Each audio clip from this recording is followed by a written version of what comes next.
Hello everyone, how are all of you? I hope all of you must be doing great.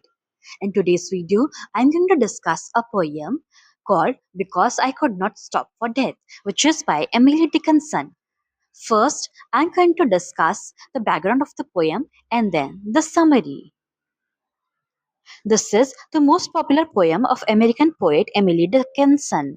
The poem was published in 1890 poem collection called Poems Series 1 by her friends after 4 years of her death. It is a 19th century work in which the poet has used line breaks and unusual rhymes. It is a poem about how death lures the poet to ride in his carriage towards eternal afterlife. They pass by the different phases of life before the journey ceases at most probably what seems to be her own grave. In this poem, death and immortality have been described as a character. Personification, enjambment, and allusion are the literary devices which have been used in the poem.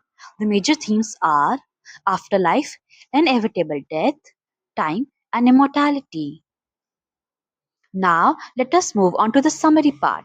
Stanza 1. Because I could not stop for death, he kindly stopped for me. The carriage hold, but just ourselves and immortality. In these lines, the poet has treated death as a friend or like a suitor who is waiting for her. She could not wait for death anymore, so he stopped for her. Here, the word kindly further clarifies that the death stopped for her in a gentle and calm manner. It further suggests that the poet is quite comfortable with death. The poet is in the carriage with death as well as with immortality. The carriage is a symbol of the poet's exit from life. Now, the stanza 2. We slowly drove.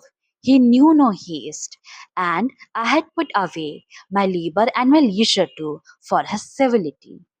The poet is riding slowly and not in a hurrying manner. Here the line, he knew no haste, means that death does not know how to ride fast or in a swift manner. The speaker has consciously left all the facets of her worldly life. The word labor means responsibilities and work. On the other hand, leisure means free time and enjoyment. The speaker has willfully surrendered and has accepted death's polite and courteous demeanor. Now, the stanza 3. We passed the school where children strove at recess in the rain. We passed the fields of gazing green. We passed the setting sun. The first line of third stanza evokes the image of young, carefree, and energetic nature of childhood. The word strove means lively activity or the trivial conflicts between children while they are playing, thus highlighting the element of liveliness of childhood stage. Here, the ring could imply the meaning of cyclic phase of seasons or the repetitive nature of adulthood phase.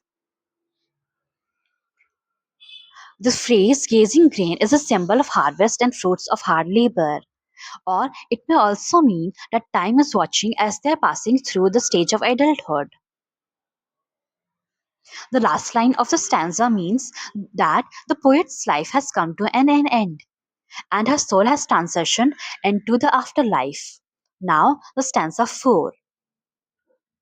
Or rather, he passed us. The dews drew quivering and chill, for only gossamer, my gown, my tippet, one tool. All this while, the speaker was quite comfortable with death and immortality. Now that the sun has set, the speaker is shivering with cold.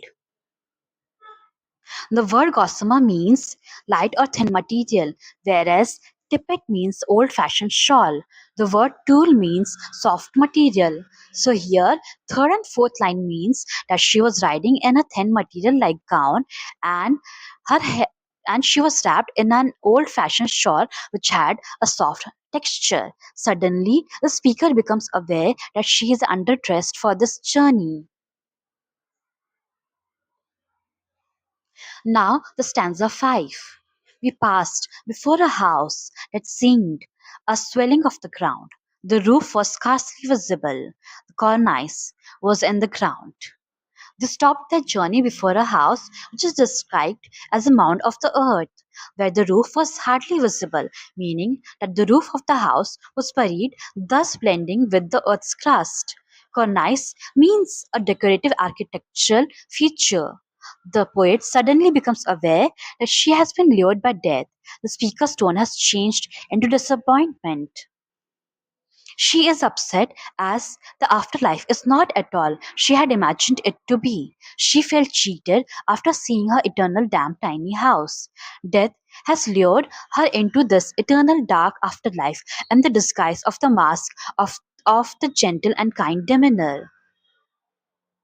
Now, stanza 6.